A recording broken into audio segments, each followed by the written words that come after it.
Good afternoon, I'm Brian Reagan. This is Tyler Kelly. And we are coming to you with Lunchtime on the Mountain. And today we are in Matthew chapter 6 and verse 10. But Tyler, if you don't mind, read verse 9 through 10. In this manner therefore pray, Our Father in heaven, hallowed be your name. Your kingdom come and your will be done, on earth as it is in heaven. All right. Now, some people have argued that we can't pray this prayer because the church has come and therefore the kingdom is here. Well, no, that's the Son's kingdom. 1 Corinthians 15 makes it very clear that Jesus reigns until he has put all of his enemies under his feet. And then Jesus shall give the church over to the Father.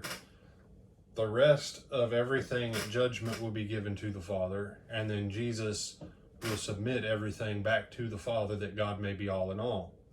That's what 1 Corinthians 15 reminds us of. And the simple fact is, the kingdom of heaven includes Abel and Noah and Enoch and Abraham and Isaac and Jacob. The church doesn't. Us praying for the Father's kingdom to come is about praying for the finality, the consummation of all time to be brought to a close in one sense. But if we stay in context, here's the other aspect of this.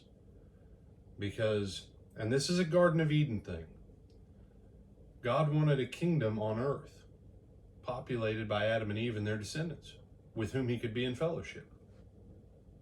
They committed treason. They gave over their authority on earth to Satan and the fallen angels.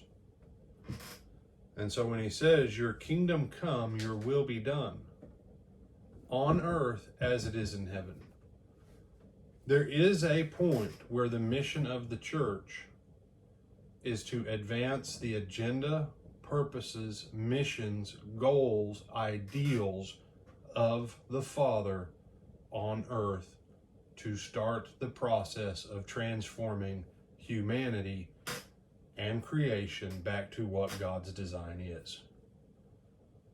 You have some thoughts on this, Tyler? Yes, sir. Okay. You say, but brother, we're going to get a new heaven and a new earth.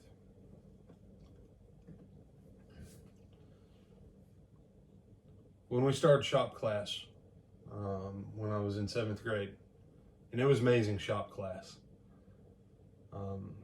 We had a foundry, we had arc welding, we had gas welding. Some of the other weldings that you have now weren't around back then.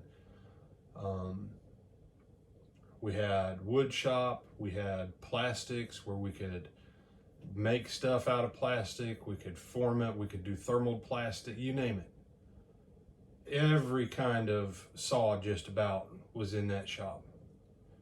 And so my dad, over the summer between 6th and 7th grade, now I'd been working with tools, just regular hand tools, for years as a kid, making stuff, which is a nice way of saying I was probably making more of a mess of stuff. But my dad says to my grandfather, he says, teach the boy all the tools so when he gets in the class, he doesn't look like an idiot. And my granddad, he goes out and I walk into the class. And yeah, I knew pretty much everything that the shop teacher taught us on the basics. Now, some people would have said, well, you should have just, enjoyed your... I did enjoy my summer, but I also took time to get ready for what I knew was coming.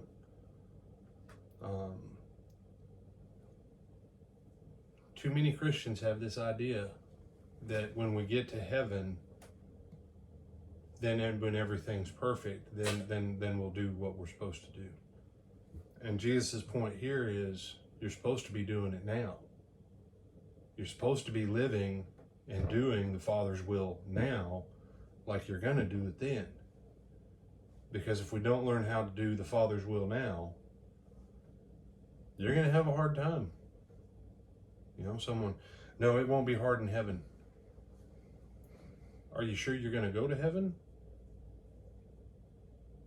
Or are you sure you really want to go to heaven? If you don't want to live the Father's way now, why would you want to live the Father's way for eternity? And we'll look at this one a little bit more, but just, I'm not accusing anybody of anything. Don't leave the video and go, he told me I couldn't go to heaven. No. But it begs the question, if you don't want the Father's way on earth, why would you want the Father's way in heaven? I don't know if does that make any sense, Tyler? So we'll come back and look at some other implications of this tomorrow, Lord willing. And until tonight at 8 o'clock Yes, sir. for Twilight Talks. See you then.